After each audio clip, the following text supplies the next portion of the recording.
आपका टैक्सोनॉमी से जुड़ा हुआ आपका कोई भी डाउट है, सवाल ये भी हो सकता है कि जैसे प्रिंसिपल ऑफ प्रायोरिटी है, सिनोनिम क्या होता है, इंडेक्स हर्बेरियम क्या होता है, ऐसे हिंदी में नहीं मिल रहा है या इंग्लिश में नहीं मिल रहा है। ज़्यादा कन्फ्यूजन होने की स्थिति में आप अपना नंबर ड्रॉप कर देंगे इसी मेल पे, तो हम बात करके कोई ना कोई सॉल्यूशन ज़रूर निकाल लेंगे। बॉटनी के टैक्सोनॉमी पेपर में ये टाइटल अक्सर मिलता है, हेलोबी और हेलोबियल्स, और ये सवाल पूछे जाते हैं बहुत सारे एग्जाम्स में, यानी कि मेन एग्जाम में और कॉम्पिटिटिव एग्जाम में, कि हेलोबियल्स का स्टेटस क्या है। स्टेटस क्या है का मतलब इसके सेलिएंट फीचर्स क्या हैं, फ्लोरल डाइवर्सिटी क्या है, फैमिली डाइवर्सिटी क्या है, और इसकी फाइलोजेनी का स्टेटस क्या है। नमस्कार, मैं doctor Praveen Mohil, assistant professor, department of botany, university of Rajasthan, Jaipur, रूबरू हूँ आपसे एक इम्पोर्टेंट टॉपिक को लेके। Why this taxon is so special, यानी कि हेलोबियल्स को इतना इम्पोर्टेंस क्यों दी गई है, क्यों ये स्पेशल बन गया, क्यों सिलेबस में अलग से रखे गए हैं। जैसे हेलोबियल्स हैं, रेनेल्स हैं, सेंट्रोस्पर्मेल्स हैं, एमेंटीफेरी हैं, क्यों इनको अलग रखा गया, इसका रीज़न है। इससे पहले की वीडियो में मैंने जितने भी हमारे टैक्सोन हैं उनका अलग अलग रीज़न दिया, और इस वीडियो में हम इस हेलोबियल्स की बात कर रहे हैं कि अलग क्यों दिया गया है। इसका आंसर ये है कि the order is important from consideration of some taxonomist, यानी कि कुछ टैक्सोनोमिस्ट के कंसिडरेशन से इम्पोर्टेंट हुआ। वो believe that other orders of monocotyledons were derived from it, कि कुछ टैक्सोनोमिस्ट और बॉटनिस्ट ये मानते हैं कि जो मोनोकोट हैं उनके जो दूसरे जो ऑर्डर हैं उनका ओरिजिन इससे हुआ है। ऐसा एक बड़ा बिलीफ है, एक बड़ी मान्यता है। There are some supporting features like aquatic habit representing submerged to semi-submerged condition, large embryo with large hypocotyle for storing food, absence of endosperm in seed and free carpal apocarpy। ये इसके 3 character हैं। इसको simple भाषा में कहें कि ये aquatic जो हैबिट है ये बहुत इम्पोर्टेंट पैरामीटर रखा गया है। जब आप पढ़ते हैं बेंथम हुकर का क्लासिफिकेशन, तब तो आप पढ़ते हैं एक्वेटिसी के नाम से आपको टैक्सोन ही मिल जाएंगे। जब हम आगे पढ़ते हैं सीरीज के अंदर तो वहाँ पे, और इसी प्रकार से absence of endosperm in seed और फ्री कार्पल, यानी कि ये जो कॉम्बिनेशन है ये अपने आप में यूनिक कॉम्बिनेशन है, और ये यूनिक कॉम्बिनेशन और किसी भी टैक्सोन में नहीं मिलता है, केवल इसी में मिलता है। इस वजह से ये टैक्सोन है वो स्पेशल है। अगर आप स्टूडेंट हैं, आपको एक सेमिनार देनी है या आपको एक लेक्चर देना है, तो भी ये आपको हेल्प कर सकता है। मैंने इसी प्रकार से इसको डिज़ाइन किया है। और अगर आप इंग्लिश मीडियम के स्टूडेंट हैं और आपको हिंदी में इतने कंफर्ट नहीं है, तो सेम टाइटल से आपको स्लाइड शेयर पे मैंने सेम जो जिसका मैं रिकॉर्ड कर रहा हूँ सेम पीपीटी भी आपको अवेलेबल है, फ्री ऑफ कॉस्ट है, वहाँ से आप डाउनलोड करके अपना काम में ले सकते हैं। तो इंट्रोडक्शन की बात करें तो ये मोनोकोट टैक्सोन है। इससे पहले हमने जितने भी बात की, जो हमने पढ़े, वो सारे के सारे डाइकोट थे, यानी कि द्विबीजपत्री थे। ये एक अकेला है, वो एक बीजपत्री है। आपको मालूम है मोनोकोट और डाइकोट में क्या अंतर होता है? अगर मालूम नहीं है तो आप एक बार देख लीजिएगा जरूर। Helobiae or Helobiales is a primitive taxon. It is also known as by Najadales, भी इसका नाम है। कुछ लोग इसको नाजाडेल्स के नाम से कहते हैं और कुछ लोग इसको फ्लूवियल्स के नाम से भी जानते हैं।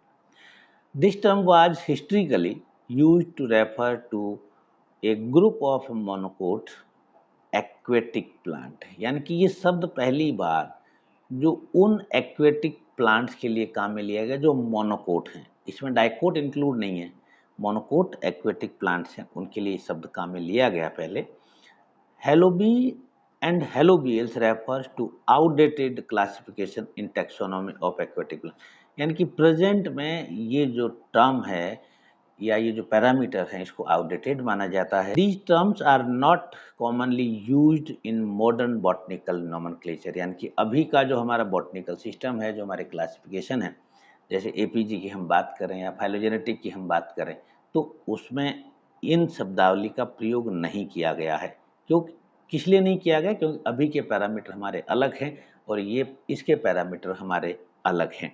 सैलिएंट फीचर में मोस्ट ऑफ द टेक्सोनोमिस्ट यानी कि अधिकांश लोगों ने इसको मोस्ट प्रिमिटिव माना है। ये इसका पहला सेलेंट फीचर है, पहला इंपॉर्टेंट कैरेक्टर है। और इस ग्रुप के जो प्लांट्स हैं इनकी बड़ी खास बात है, plants in this group were characterised by their adaptation to aquatic environment. Aquatic environment के प्रति इनका जो एडेप्टेशन है वो इसका खास कैरेक्टर है। And included families such as Alismataceae, Hydrocharitaceae and others, ये इसमें इंक्लूड की गई है। Halobi represent the angler's second order of monocot. It includes 7 families, यानी कि एंगलर के अकॉर्डिंग इसमें 7 फैमिलीज हैं। पोटेमोजिटोनेसी, नाजाडेसी, एपोनोजिटोनेसी, सेजुजेरिएसी, एलिसमेटेसी, ब्यूटोमेसी and हाइड्रोकैरिटेसी। Halobi is considered as the most primitive taxon in monocot। इस लाइन को मैंने रिपीट किया है, स्पष्ट किया है कि ये मोस्ट प्रिमिटिव टैक्सोन है और एक्वेटिक के प्रति इनका अडेप्टेशन है। ये इनके खास कैरेक्टर हैं। इसी में आगे चलें तो आप देखेंगे कि कुछ रीजन बताए जाते हैं कि इसके प्रिमिटिवनेस के रीजन क्या हैं। ये रीजन क्या है? पहला रीजन है floral parts are free and disposed in many whorl, यानी कि ये फ्री है, गैमो फ्यूज नहीं है, फ्री है और डिस्पोज्ड इन मैनी वोरल, यानी कि कई सारे चक्र में है, एक चक्र में नहीं है। अब यहाँ पे एक चीज को समझना कि फ्री वर्सेज यूनाइटेड, यानी कि पोली वर्सेज गैमो, यानी कि पोलीपिटेलस और गैमोपिटेलस, पोलिसिपेलस गैमोस्पेलस। तो हमेशा जो फ्री कंडीशन है उसको प्रिमिटिव माना गया है और जो गैमो कंडीशन है उसको एडवांस माना गया है। तो इसमें फ्री कंडीशन है। और अगली बात कि जहाँ पे बहुत सारे वोरल हैं उसको प्रिमिटिव माना गया है और जहाँ लिमिटेड वोरल हैं उसको एडवांस माना गया है। यहाँ पे बहुत सारे हैं, ये पहला रीजन है, यहाँ पे इस चीज़ को अच्छे से समझ लीजिएगा। Second point, abortion of perianth and reduction in number of stamen of certain members of the family Najadaceae। यानी कि नाजाडेसी में क्या हुआ कि कुछ जो मेंबर हैं उनमें पेरियंथ का एबॉर्शन यानी कि रिडक्शन हो गया, यानी कि पेरियंथ बहुत छोटे हो गए, है ना के बराबर हो गए, और जो स्टेमन की संख्या है वो भी रिड्यूस हो गई। तो यहाँ पे जब हम लोग बात करते हैं एस्ट्रेसी की, और एस्ट्रेसी को जब हम समझाते हैं कि why Asteraceae is advance family, तो वहाँ पे मैं एक कंसेप्ट समझाता हूँ अक्सर कि reduction is equal to advancement, यानी कि जहाँ पे number of stamen, number of calyx, number of corolla, जहाँ पे रिडक्शन हुआ है वो एडवांसमेंट है। मगर शर्त यह है कि रिडक्शन के साथ हमारा पर्पज पूरा होना चाहिए, पर्पज पूरा होना चाहिए। अगर नंबर ऑफ स्टेमन में रिडक्शन हुआ और पर्पज हमारा पूरा होता है तो उसको हम एडवांस कहेंगे। अगर खाली रिडक्शन हुआ और पर्पज हमारा गायब हो गया, डिसअपियर हो गया, तो उसको एडवांसमेंट नहीं कहेंगे। पर्पज का सिंपल सा उदाहरण देखें कि किसी भी प्लांट का एक मेन पर्पज होता है कि वो सीड बनाए और अपनी नई जनरेशन के लिए सीड छोड़ के जाए।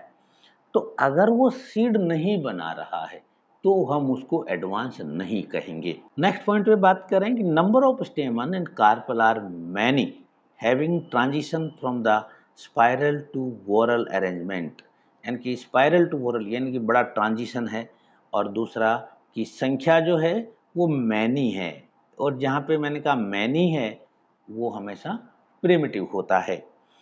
Occurrence of wide lamina like filament, यानी कि इसके जो फिलामेंट हैं वो लेमिना जैसे हैं, विथ बेसिफिक्स्ड एंथर, जो एंथर की जो पोजीशन है डॉर्सिफिक्स्ड बेसिफिक्स्ड, ये बड़ा इंपॉर्टेंट है, आगे और भी आएगा।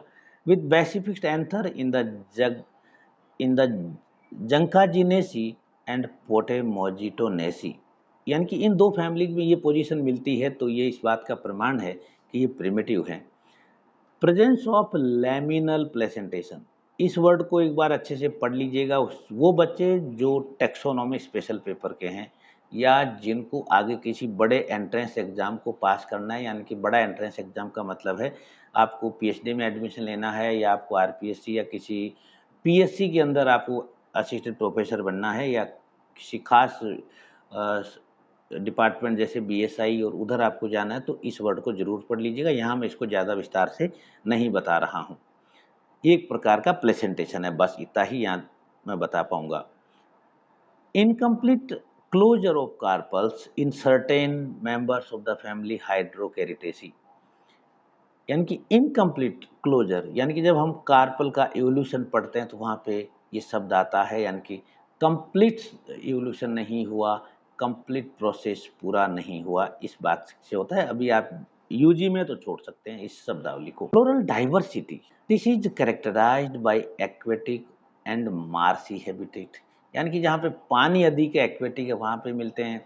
ऑफन कंप्लीटली सबमर्ज्ड, यानी कि पूरी तरह से डूबे हुए। फ्लावर हेमिसाइक्लिक टू साइक्लिक, देखिए यहाँ रेंज मिल रही है, hemicyclic to cyclic. Actinomorphic bisexual to unisexual, यानी कि बाइसेक्सुअल भी है तो यूनिसेक्सुअल भी है। Stamen one to many, stamen की संख्या कुछ में एक है तो कुछ में इन्फिनिट है। पोलियंड्रस, यानी कि poly condition. Carpel free, again free condition. And helobial endosperm, ये इसके खास कैरेक्टर हैं। हेलोबियल एंडोस्पर्म को आप पहले नोट कर सकते हैं सेलिएंट फीचर में। The floral diversity within the group historically referred to as Helobiae or Helobiales, now largely classified under the order Alismatales. हम जिस हेलोबी की बात कर रहे हैं, अभी जिस हेलोबियल्स की हम बात कर रहे हैं, इसको जो प्रेजेंट सिस्टम जितने सारे हैं उसमें एलिस्मेटेल्स के नाम से आपको मिलेगा, क्योंकि एलिस्मेटेल्स ऑर्डर में इन जो ट्रेडिशनल हेलोबी की फैमिलीज हैं उनको एलिस्मेटेल्स में डाला गया है, क्योंकि हेलोबियल्स वर्ड को तो एबोलिश कर दिया गया है एडवांस सिस्टम के अंदर। These aquatic plants exhibit a variety of floral structure and reproductive strategies adapted to their water based habitat, यानी कि पानी के प्रति पूरी तरह से समर्पित हैं, अनुकूलित हैं। की families and their floral diversity, यहाँ पे फैमिली वाइज हम पढ़ने की कोशिश कर रहे हैं। यहाँ पे स्पेशल पेपर वाले बच्चे इन फैमिलीज के डायग्नोस्टिक कैरेक्टर यहाँ से नोट कर सकते हैं। Alismataceae typically have flower with 3 sepal and 3 petal, ये एलिस्मेटेसी का कैरेक्टर है। The flowers are often bisexual containing both male and female reproductive organ. Flowers are usually arranged in inflorescence like raceme और panicum. Hydrokerataceae इसकी अगली family है। Flowers can be unisexual or bisexual. Flowers generally have 3 sepal, 3 petal, often white or yellow. Butomaceae इसका जो बुटोमस important plant है, so each flower have 3 sepal and 3 petals, numerous stamen and central cluster of carpels, यानी कि जहाँ हमने बात की थी ना प्लेसेंटेशन की, उसी पे ध्यान लेके जा रहे हैं। Juncaginaceae, flowers are small and often arranged in spike, यानी कि इनफ्लोरेसेंस यहाँ पे क्या मिल गया, स्पाइक मिल गया। 6 टैपल हैं, क्यों? क्योंकि कैलिक्स और कोरोला सेपल और पेटल डिफरेंशिएटेड नहीं है। Flowers are wind pollinated, wind pollination है जंका जीनेसी में। Potamogetonaceae, flowers are open small inconspicuous, यानी कि बहुत छोटे हैं।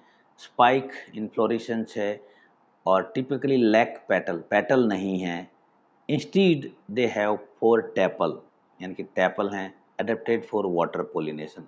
अब देखिए यहाँ पे इसमें वाटर पोलिनेशन है और इसमें विंड पोलिनेशन है, यानी कि ये वैरायटी जो है, ये वेरिएशन जो है वो किसी टैक्सॉन को इम्पोर्टेंट बनाता है। एपोनोजिटोनेसी फैमिली के अंदर फ्लावर्स हैं वो 100 भी हैं, विथ स्पीशीज लाइक, ये एग्जाम्पल है इसका, pink white fragrant flower that float on the water surface. Inflorescences are open spike that emerge above the water. Inflorescence बाहर रहता है। Their varied and specialized floral structure reflect their ecological role and pollination strategy, contributing to the rich biodiversity of aquatic ecosystem, यानी कि aquatic ecosystem के maintenance में इस taxon का बड़ा योगदान है। डाइवर्सिटी ऑफ फैमिलीज की हम बात करें, यानी कि फैमिलीज का क्या स्टेटस रहा, किसने किस प्रकार से रखा, इसकी हम बात करें। इतिहासवत इसमें एक्वेटिक प्लांट फैमिलीज को रखा गया, और जो एक्वेटिक फैमिलीज हैं वो हैं एलिस्मेटेसी, हाइड्रोकेरिटेसी, ब्यूटोमेसी, जंकाजिनेसी, पोटेमोजिटोनेसी एंड एपोनोजिटोनेसी, ये एक्वेटिक फैमिलीज हैं। बैंथम हुकर की हम बात करें तो बैंथम हुकर ने क्या किया कि इनको एक्वेटिक प्लांट्स में रखा, जो एक्वेटिसी नाम से टैक्सोन बना था, और इनकी फैमिलीज भी यही हैं, एलिस्मेटेसी, ब्यूटोमेसी, हाइड्रोकेरिटेसी, नाजाडेसी, जंकाजिनेसी, पोटेमोजिटोनेसी एंड एपोनोजिटोनेसी, ये इनकी फैमिलीज हैं। फिर हम बात करते हैं क्रॉनक्विस्ट की, 1968 का इनका रेफरेंस है। इन्होंने रखा, एक ऑर्डर बनाया एलिस्मेटेल्स, दूसरा हाइड्रोकेरिटेल्स और तीसरा नाजाडेल्स, 3 ऑर्डर बना के और इनको 3 पार्ट में डिवाइड कर दिया। मतलब समझो कि इससे पहले, क्रॉनक्विस्ट से पहले के लोगों ने तो इसको एक ही ऑर्डर बनाया था, हेलोबियल्स, मगर इन्होंने कहा कि नहीं, ये 3 ऑर्डर में डिवाइड होंगे। Stevens supported Cronquist 1968 system, but Takhtajan include 2 extra families, namely Posidoniaceae and Cymodoceaceae under the Najadales. इन्होंने 2 टैक्सोन को और ऐड कर दिया। डेहलगन 1975 में क्या कहते हैं, remove the Butomaceae from Alismatales, इन्होंने बूटोमेसी को हटा दिया एलिस्मेटेल से, and placed in the Hydrocharitales along with the hydrokeritaceae and aponogitonaceae. Here the Najadales was meant to accommodate the Najadaceae and 7 families. ये 7 families को साथ में उनमें ऐड किया गया। थोर्ने, जो आप पढ़ते हो सिलेबस में आपके होता है करीब करीब, थोर्ने ने 3 ऑर्डर में डिवाइड किया और 10 फैमिलीज में दिया। ऑर्डर हैं एलिस्मेटेल्स, जोस्टेरेल्स और नाजाडेल्स। और एलिस्मेटेल्स में 3 फैमिलीज हैं, बूटोमेसी, एलिस्मेटेसी और हाइड्रोकेरिटेसी। जोस्टेरेल्स के अंदर एपोनोजिटोनेसी, फ्यूजेरिएसी इंक्लूडिंग जंकाजिनेसी को इसी में डाला गया है, पोटामोजिटोनेसी, पोसिडोनिएसी, जेनिकेलिएसी, जोस्टेरेसी और नाजाडेसी को रखा गया नाजाडेल्स में। ये है इनका फैमिली डाइवर्सिटी की बात। फिर हचिंसन क्या करते हैं इसमें, 1969 में इन्होंने 6 ऑर्डर बना दिए, Butomales, Alismatales, Juncaginales, Aponogetonales, Potamogetonales and Najadales. Takhtajan 1980 include Alismataceae, Butomaceae and Hydrocharitaceae in the order Alismatales, ये तख्ताजन का स्टैंड था। उसके बाद Dahlgren and Clifford 1982 proposed the hydrokeritales for buttomacy, aponogitonaceae, hydrokeritase including thalassaceae and halophialaceae. Elismatales for the elismataceae including limnocaritaceae and zosterales for fusariaceae. Zancaginaceae, najadaceae, potemogitonaceae including rupiaceae, zosteraceae, posidoniaceae, Cymodoceaceae and Zannichelliaceae. ये Dahlgren का stand आया कि डेहलगर्न ने कहा कि इनको इस प्रकार से रखा जाना चाहिए। अब बारी आ गई फाइलोजेनी की। फाइलोजेनी क्या होती है ये आप सब जानते हैं। Taxon Helobiae is considered most primitive once by most of the system. Wettstein has also given first place to the order Helobiae, यानी कि वेटेस्टिन ने इसको पहला ऑर्डर दिया और मोस्ट प्रिमिटिव माना।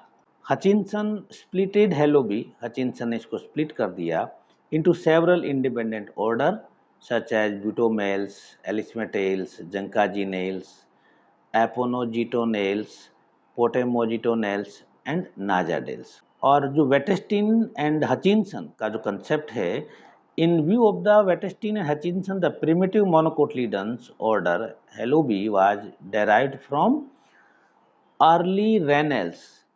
ये कहते हैं कि साहब जो रेनेल्स हैं वहीं से इनका ओरिजिन हुआ है।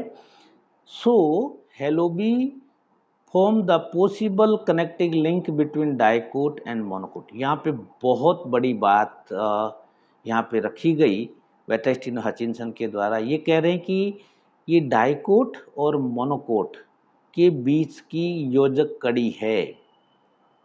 ये ऐसे टॉपिक हम कई बार जूलॉजी में पढ़ते हैं, और एनिमल और प्लांट के बीच की जो योजक कड़ी के बारे में हम पढ़ते हैं, बिल्कुल वैसा ही है कि ये हेलोबी है, वो मोनोकोट और डाइकोट के बीच का कनेक्टिंग लिंक है।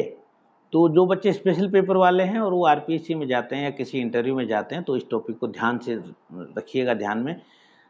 There is possible line of evolution, क्या कह रहे हैं कि एक पॉसिबल लाइन है indicating that Butomoideae, Alismataceae and other monocotyledons families had their origin from Ranales, और ये मित्रा का रेफरेंस है 1974 का। In the Helobiae both Potamogetonaceae and Najadaceae are very advanced in terms of evolution, यानी कि इवोल्यूशन का जो पैटर्न है उसमें दोनों एडवांस हैं according to Engler and Rendle. ये रैंडल बहुत बड़ा नाम है टैक्सोनॉमी का, याद रखिएगा। Engler and Rendle family Najadaceae is the earliest family in term of evolution, यानी कि नाजाडेसी है वो अर्लीस्ट फैमिली है। In the other families of group flowers are confirm to the structure that were derived from the regular trimerous type having the formula P3+3, A3+3 और G3+3।